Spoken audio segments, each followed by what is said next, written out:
Welcome to the Chief Endurance Officer Podcast. I'm your host, Greg McDonough.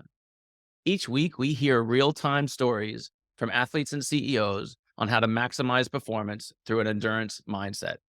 Let's get started.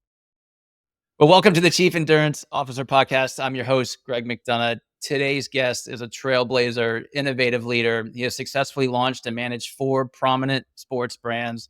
He's helped develop an award-winning direct-to-consumer platform, setting the benchmark in the outdoor sports industry. The founder and owner of Xterra Wetsuits, Xterra Surf, Xterra Boards, and ZYM. Please welcome Keith Simmons. Welcome, Keith. Hey, thanks, Greg. Appreciate you having me.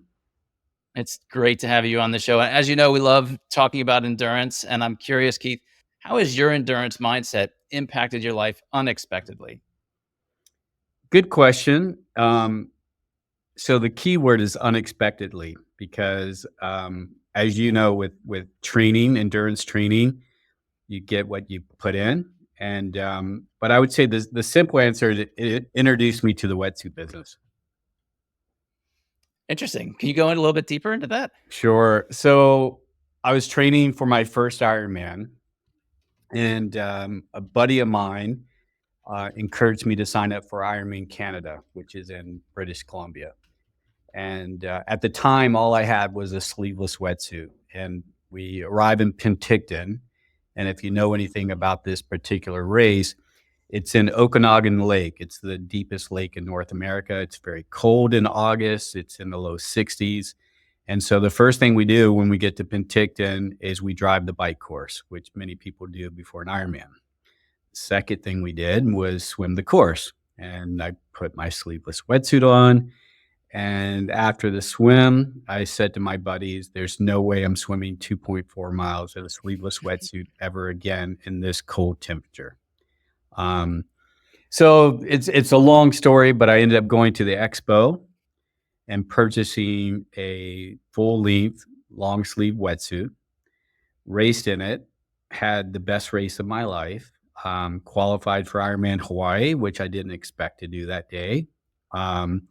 And my training partner that had signed me up for the race is a much better swimmer than I am. You know, we train together almost every day, probably 5 days a week, and doing sets in the pool. He was much, much faster. And I beat him out of the water. He was wearing a sleeveless wetsuit. I was wearing a full suit, and I beat him out of the water that day. And so I attribute a lot of the success I had that race day. I mean, obviously I put the work in, but to the wetsuit. And so ended up going to Ironman Hawaii just a few weeks later. And if you know anything about the history of Ironman Canada, if you qualify for Kona, you're racing Kona 4 weeks later.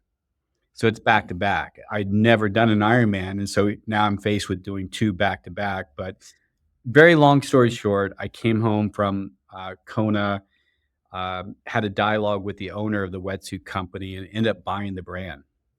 And that's how I got into the wetsuit business. Would have never happened had I not gone to Ironman Canada. I mean, let's say I picked an Ironman that had warmer water temperatures. I would have probably worn my sleeveless wetsuit and I would be doing something else right now. That's incredible. I'm curious, is it the difference in that swim performance relative to your buddy? Was it the style of the wetsuit, or was it truly the sleeve versus, was he in a wetsuit? A sleeveless wetsuit. Yeah, we both had the same brand sleeveless wetsuit when we left for Ironman Canada. I just happened, like I said, buying a full suit before the race. And the difference is simple. I have some wetsuits behind me, obviously, but a sleeveless wetsuit, no matter how well it fits, and I have plenty of bulk in my upper body, but no matter how well it fits, water's going to come into the armhole. That's number one. So that creates a drag, right? And then the wetsuit has a polyurethane coating. So it's a lower surface resistance than your skin. So when you cover your arms, you're going to glide faster. And then you have the additional buoyancy with a full suit. So really 3 ways a full suit's faster than a sleeveless wetsuit. And then put the fourth criteria is it's a little bit warmer. And I think that was more mindset than anything else for me going into the race. I felt faster. So changing angles here, Keith. Let's talk about the business side. Were you an entrepreneur before buying this brand? Talk to us about sort of your background and then what led you into buying the brand? Yeah, great question. So I ran track in college, and one of my teammates had opened a triathlon store on the East Coast. Imagine that, a triathlon store. There are hardly any triathlon stores today. Um, and I went to work for him one summer and loved the business, loved retail. When I was in college, I did work at a running store, so I had a little bit of retail experience. But I opened up my own triathlon store, which I later sold, and I sold that business prior to leaving for Ironman Canada. So that kind of I was very familiar with wetsuits, and we had sold, you know, tons of sleeveless wetsuits in the market, but full suits really weren't acknowledged in the business at the time because the jersey fabric was much stiffer back in the early days, and so the wetsuits have evolved where these full suits have plenty of elasticity, a lot of flexibility, and so that kind of segued into me getting into the wetsuit business and wearing this full suit at Ironman Canada. So go a little bit deeper on your entrepreneur journey. Any unexpected surprises come across over the past, the career, the running these businesses? Yeah, every day, you know yourself when you operate a business, there's a different type of challenge every single day. And I think one of the most significant challenges for Xterra Wetsuits is in the early days, we only sold to retail stores. I acknowledge there used to be triathlon stores. And if you look at the US now, there's probably very few triathlon stores in existence. But at the time, that's how we sold our wetsuits. This was pre direct to consumer, pre online sales, and we had a retailer that started discounting our brand. And up until that point, we were a premier brand, the most expensive triathlon wetsuit in the market. In fact, we were the first $500 wetsuit on the market, and we didn't allow any discounting. And this is before what's called MAP pricing, which is minimum advertised price. And so I called up the retailer and I just simply said, "Hey, you cannot discount our suit." And the retailer shared with me that, "Hey, I can do whatever I want." And he was right, right? What can you do? And so Wetsuits went from a very expensive, no discounting brand to a discount brand overnight, and I had no control over it. So that was the biggest challenge I've faced in business in my entire career. So as you were facing that challenge, what did you lean on? Is there any connection between your endurance training and being an athlete in that situation, that challenging situation that helps you sort of persevere through it? Yes and no. I think, with my mindset in endurance and, for example, competing at Ironman Canada, there wasn't a question, will you finish the race? So I knew I was going to finish the race. It was a matter of how fast am I going to finish the race? And I think I've kept that mentality with business as well. I'm not going to fail in business. It's how successful is this business going to become? And that's been my mindset with sport and professionally. And I would assume that carries through your team and how you recruit and the people you bring around you. Is there a similar mindset with your team? Of course. I mean, I think obviously you're looking for like-minded people to be in your business. And I think that's what's very interesting about the endurance sports business. There's probably more endurance athletes that would like to get into this business than they are businesses. So I think we have a really nice advantage there. And I'd love to hear more about the story you started with the retailer discounting your price. You went back and forth with that. That ultimately led into a direct to consumer strategy. Can you give the audience a little bit more of the color between those two events? Sure. And kind of goes back to endurance mindset, running a business, operating a business. There's things that you can control and things that you cannot control. And so right there, I was faced with something I had no control over. I could not control this person discounting, which led to other retailers discounting to compete with this particular retailer. And so at that moment, It was a decision I had to make. If we're going to be a discount brand, why don't I control that messaging? So this is one retailer, which morphed into a number of retailers discounting our brand, and their messaging was totally separate than the messaging I wanted to put out in the marketplace. So I chose at that point to start selling direct myself.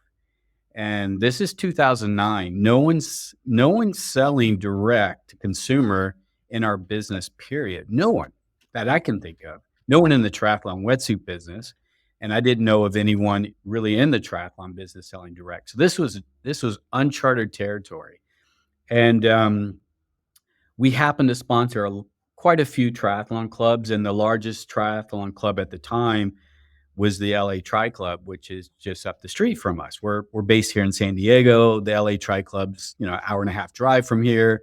Good friends with the president of the club. And so I called him and I said, "Hey, I want to try something different. Would you mind sending an email to your club members that they're able to buy our suit at a discount?" And I don't know what the discount was. It was 30% off, 40% off, 50% off, some high percentage off. And let's just give this a try, see if anyone's interested in buying direct. And I think the reaction from people in the triathlon industry is no one's going to buy a wetsuit online. They want to come in the store, try it on. They're not going to buy it online. You're going to fail. Like, all right, well, if I'm going to fail, I'm going to fail, but I'm going to try it first, right? So anyway, we sent the email. It's like that Amex commercial where someone does a startup with their Amex credit card and they're watching their computer screen, and the first order comes in, everyone cheers. And then all of a sudden, like the 100 order comes in and people are like, how am I going to fill this order? Well, that was the moment when we sent that email out to the LA Tri Club. Is no one had ever been able to buy a wetsuit online, number one, or at a discount, number two. And they were used to going into retail stores, paying suggested retail. And so basically, I cut the retailer out by selling direct, but still offering that wholesale price to the triathlete. And we went from maybe second or third in the industry to number one market share globally, really overnight. Wow. I love it. I love that story. So, um, how do you get around this? So the LA Tri Club, I would assume they had already been in wetsuits, so they kind of know their size. They kind of know what they like. How have you gotten past that from somebody looking to buy for the first time and having an online experience? Good question. With that, I mean, that hurdle, we jumped over that hurdle many years ago. So that's not even a hurdle today, because if you're in the market for a triathlon wetsuit, I mean, we did change the way people buy triathlon wetsuits. Everyone was used to going into a store. Now everyone's buying their suits online. And in fact, we were told this business model would only last for a couple years. And here we are 15 years later, still selling direct. Um, but yeah, it was really simple, just coming up with an accurate size chart, having a good return policy, educating the consumer online, what are the advantages of one model over the other. And it's very, very simplistic. I don't see that as a big challenge. It was basically just a process. So if you kick this off in 2009, clearly you've gotten through sort of the Amazon craze. Can you talk to us a little bit about how that's been, um, with that ginormous Right, retail right. coming in? Well, fortunately, we got a huge head start, and so we have repeat customers year after year after year. So, we're 15 years. We're going on our 16th year selling online, and so we've amassed a huge database. So we have a great advantage over our competitors. Hundreds of thousands of customers in our database, and so that's something Amazon's not able to compete with. They reach everyone, but reaching the triathletes is a little bit more complicated. The one thing Amazon's done is it's created a "I want it this afternoon" mentality, and so we've had to speed up our shipping to make sure that we can compete against Amazon. I think that's our biggest challenge. And we would rather communicate directly with the customer. The issue with Amazon builds this wall. So if you want to communicate with your customer, you have to talk through this door. Mm. Where I love the fact that if we continue to sell direct outside of Amazon, we have that one-on-one conversation and a lot more flexibility in our selling process. That's super helpful. Could you also educate us on your other brands, the surf and the boards and your nutrition product? Sure. So in no particular order, we make stand-up paddleboards. My business partner that I brought on, we became business partners around 2010, had this idea for inflatable stand-up paddleboards. And SUP was becoming very popular in 2010. And one of the biggest issues was you had to have an SUV to put a big Mm. stand-up paddleboard on top of your car. It's a half-hour process to put it on your car correctly, then take it off again to go paddle. Then you have to load it back up and do that whole thing again when you get home. And this whole idea about an inflatable stand-up paddleboard, it's in a box. It ships in a box. You open it up, you pump it up, takes 3 minutes to pump up, and you're out there paddling. And when you're ready to go home, you deflate it, throw it in the trunk of your car, and drive home, and you're done. And you can go back out again tomorrow. And what we found is a lot of triathletes and endurance athletes love other water activities. So the stand-up paddleboard was a natural extension. It's a separate company, separate database, separate website. You cannot go to xterrawetsuits.com and buy one of our paddleboards. You have to go to xterraboards.com. So it's a great brand extension for us. So that's one. Surf's a longer story. It's something that we launched approximately 5 years ago. We put that program on pause during COVID, um, which is we haven't even talked about COVID, but COVID was an incredible time to be in business. And I will just share with you, our business went like this. And basically, what happened is all the swimming pools shut down and no one had a place to swim. And there are more pool swimmers than open water swimmers. So all these pool swimmers started buying our wetsuit to swim in the ocean because their pool was shut down. We couldn't make wetsuits fast enough. And so we shut down our surf production, put it all in triathlon. And that's something we're going to be revisiting next year is surf. And I'd like to bring on a strategic partner for that project. Um, and I, I can get into the hydration product as well, if that is Yes, please. interesting to you. Um, so the same customer base, my business partner and I both were using a product called Noon, which is an Mhm. effervescent tablet. And it has 300 milligrams of electrolytes. It's a great product, very, very few calories, and very convenient to use. It's a tablet you just drop in, it fizzes, it dissolves on its own, and we love the product. The flavors, though, they had limited flavors, and the flavors were good, but we thought we could do them better.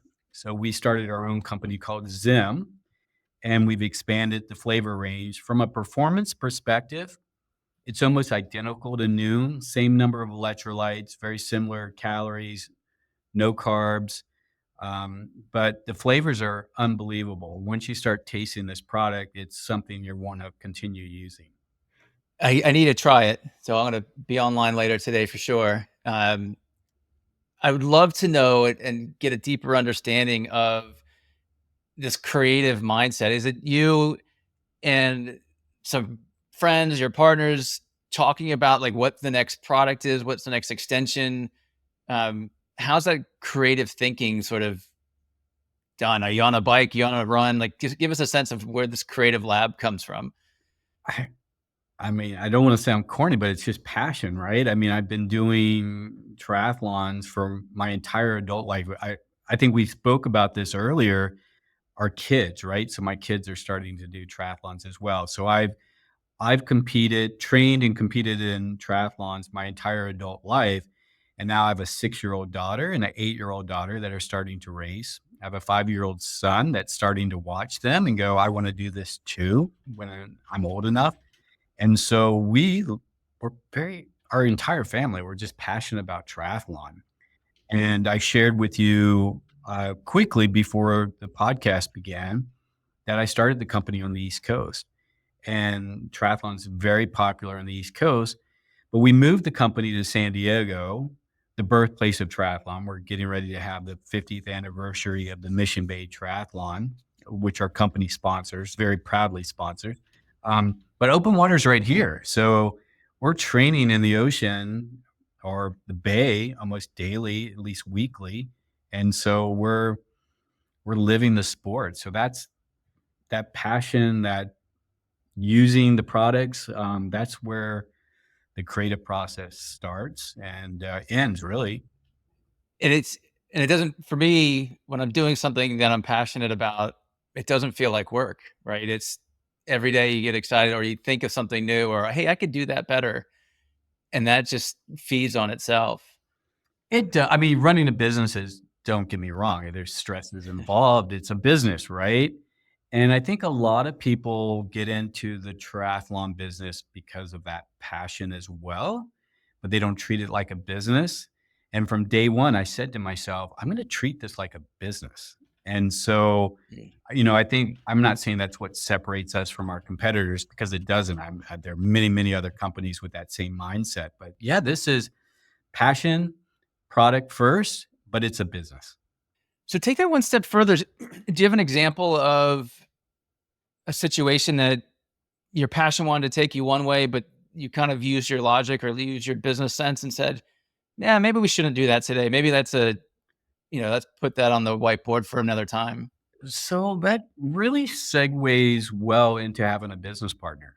And so I ran this business. I started the company myself, no business partner for a decade. So the company was mature by the time I brought a business partner on. But it's a simple word, accountability. And so Mm, once you have a business partner, you're accountable to that business partner. So I wake up in the morning, and for the first decade of operating this business, I was accountable to my customers, right? But no one else. I'm the sole proprietor here. And now that I have a business partner, we challenge each other. Um, by the way, his daughter just started college. She's a freshman in college. He was in the office yesterday, and we're working together. And he's like, "Hey, I'm taking off.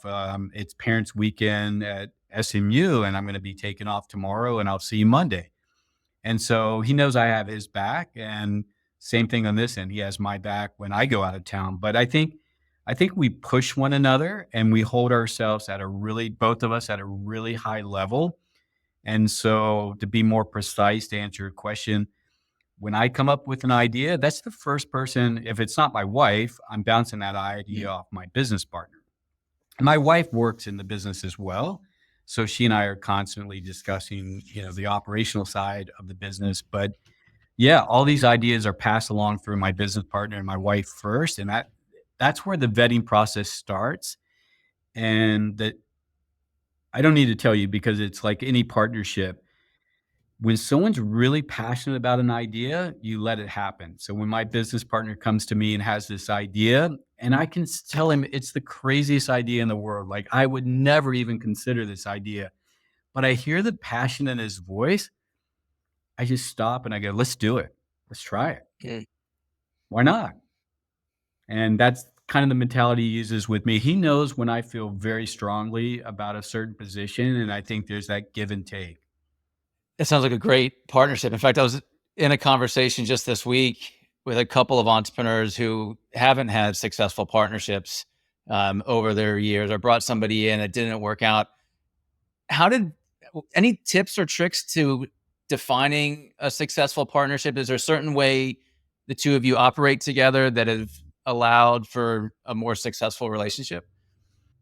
I think we're both driven to be successful, and so we have similar mindsets there. His ideas may be totally different than mine, um, but it's like with any partnership, you don't know until you're in the partnership how that dynamic's going to work. And hey, we both have big egos, and so it's hard to just like any relationship. There's challenges in that partnership in that relationship, But as we've matured over time, we've been business partners for 15 years now.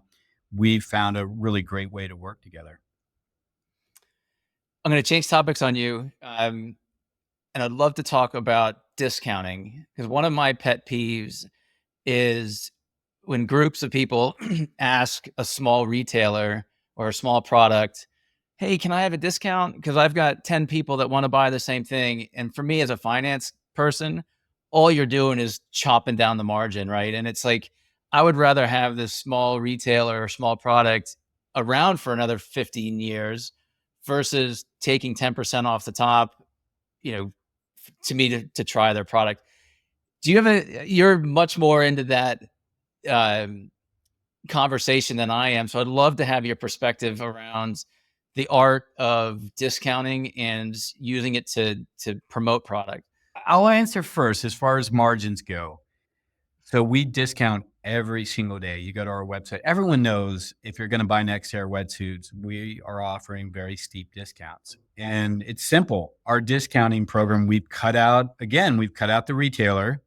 We started this business with a margin that allowed us to sell to retailers. Now we're giving that entire margin that we were giving to retailers to the end user. So our margins are the same by discounting today, only because we established this company through the typical brick and mortar business model. So when we discount, it does not affect the finances of our company. It's really, I think your question really revolves around discounting to the end user, and we have a process for that. We still make enough margin. We're not making the same margins as our competitors, but we make up for it in volume. And so I think we're offering a really, really good product at a value that our competitors are not able to offer. And I think our typical Xterra wetsuit customer sees that. It's a great answer, and you're 100% correct. The customer absolutely sees it. Keith, any favorite stories around Ironman, triathlon, things that come to mind when people talk about our industry or the sport itself? Wow. I mean, so that, coming from the East Coast to San Diego, again, this is the birthplace. This is like the hub for triathlon, right? And one of the reasons we moved the business here is I was traveling here so much for work. There were all types of events that were important to our industry. Probably the most important event is the Challenge Athletes Foundation race. And we've been sponsoring Challenge Athletes now for a couple decades. Last year was the 30th anniversary of Challenge Athletes, and they do a special event, a triathlon event here in San Diego every year. It's the 1st of November this year. And there's so many stories around going to that race. I mean, my kids, again, I have an 8-year-old daughter that has been going to that race for almost 8 years now, and the impact that event has had on her life and her trajectory into doing triathlon herself has a lot to do right here with Challenge Athletes. So, I mean, that's the stories and how these people have impacted my life personally.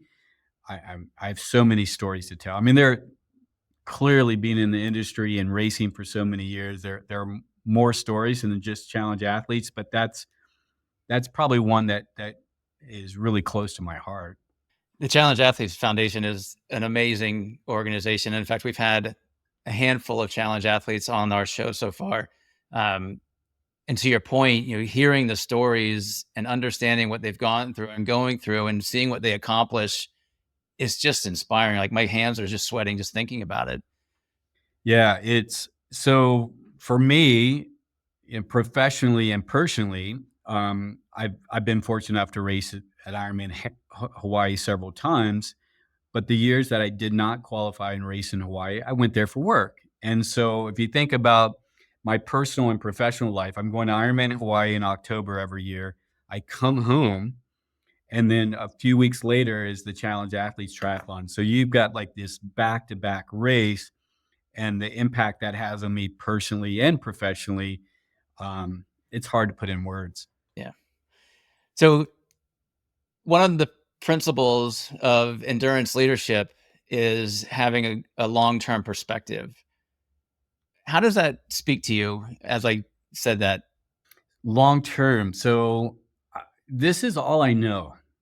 is this endurance sports business. And so I want to continue doing it.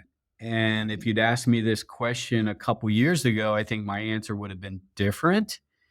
But kind of going back to my kids, I've got this 6-year-old and 8-year-old that's starting to do triathlons. My 5-year-old son is the fastest runner in his entire elementary school. We have this run club, and he's leading the entire school as a kindergarten student, which is unheard of. I know he's going to be a triathlete.